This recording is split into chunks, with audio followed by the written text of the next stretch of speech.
en compagnie de Pierre Bonis. Bonjour. Bonjour. Vous êtes le directeur général de l'AFNIC. Alors l'AFNIC, c'est l'Association française pour le nommage Internet en coopération. Vous êtes implanté à Saint-Quentin en Yvelines et vous êtes notamment gestionnaire historique du .fr des sites Internet. Alors avant de revenir sur l'événement, le forum AFNIC pour un Internet de confiance que vous organisez du 2 juillet au 19 novembre, pouvez-vous nous expliquer en quoi consiste l'activité de gestion du .fr ?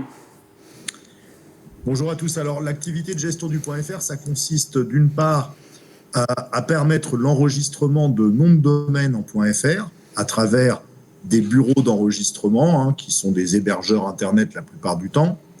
Et puis ça permet aussi, ça consiste à faire fonctionner le .fr, c'est-à-dire à faire en sorte que quand vous avez créé un site web qui fonctionne en .fr, les internautes puissent y accéder. Donc au fait, on est à la fois une sorte de notaire de l'Internet, on dit à qui appartient les noms de domaine, et on est aussi un aiguilleur, c'est-à-dire qu'on permet de diriger tous les internautes vers vos sites.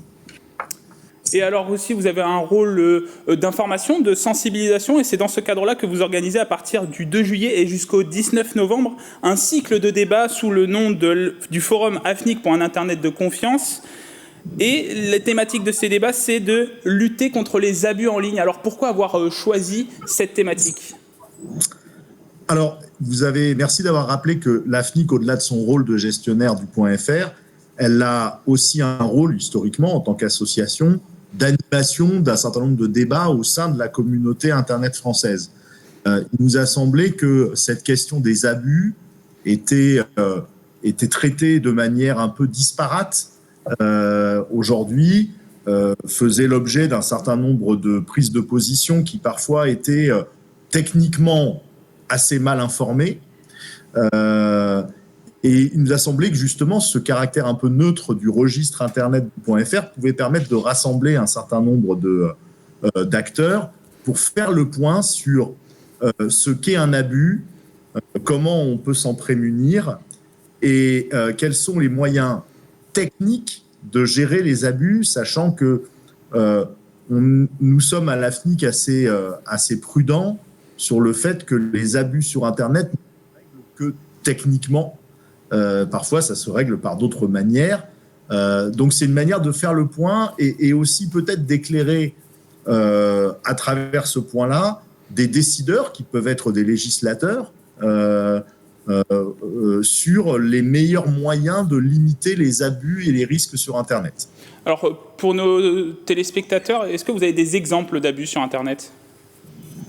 Alors, les exemples les plus courants, ce sont des exemples qui sont liés, par exemple, à des arnaques, ce qu'on appelle le phishing, c'est-à-dire des personnes mal intentionnées qui se font passer pour un site Internet qu'ils ne sont pas, pour récupérer des données de carte bancaire, des données personnelles, des choses de ce type-là. Vous avez aussi des abus qui relèvent de l'usurpation d'identité. On se fait passer à travers un email pour quelqu'un d'autre pour commander des choses à sa place, etc. Donc, il y a finalement toute une série d'abus possibles. Et puis, il y a des abus qui sont des abus qu'on appelle des abus techniques.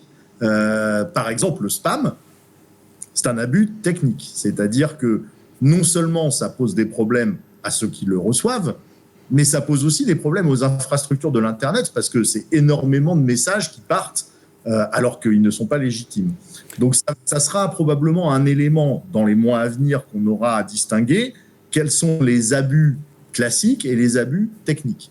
Le premier sujet que vous allez aborder ce jeudi 2 juillet de 10h à midi, c'est une conférence en ligne pour public, pour tout le monde. C'est le traitement des abus dans le contexte de la crise sanitaire que nous venons de traverser. Y a-t-il des abus spécifiques à cette crise ?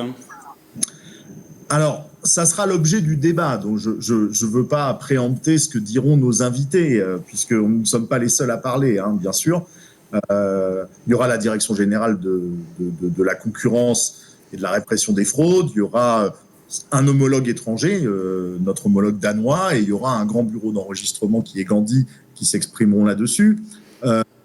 Néanmoins, nous, la vision qu'on a, c'est qu'il n'y a pas eu d'abus particulièrement spécifique durant cette crise. il y a eu les mêmes abus que d'habitude. Simplement, on n'était plus attentif et on considérait que ces abus étaient peut-être plus dangereux qu'ils ne l'étaient d'habitude. C'est-à-dire que des arnaques des sites en ligne qui vous envoient jamais votre commande, malheureusement, ça existe. Les militaires, mais ça existe. Les sites en ligne qui vous envoient jamais le gel hydroalcoolique pendant la crise, ça a beaucoup plus énervé les gens que d'habitude. Voilà. Donc il y a eu une mobilisation contre les abus en ligne qui a été plus forte en raison, au fond, de l'urgence sanitaire et du confinement et du fait que beaucoup de gens se sont reportés sur les achats en ligne parce que précisément, ils ne pouvaient pas acheter en vrai dans la rue ou dans les boutiques. Donc, pas de nouveaux abus, mais une sensibilité beaucoup plus forte aux abus, je dirais, habituels. Et pour en savoir plus, du coup, par rapport à cette thématique, il faudra participer et en tout cas en ligne, se connecter sur le site qui s'affiche en bas de l'écran. C'est ce jeudi 2 juillet de 10h à midi. Merci Pierre Bonny. Merci beaucoup à vous. Directeur général de l'AFNIC.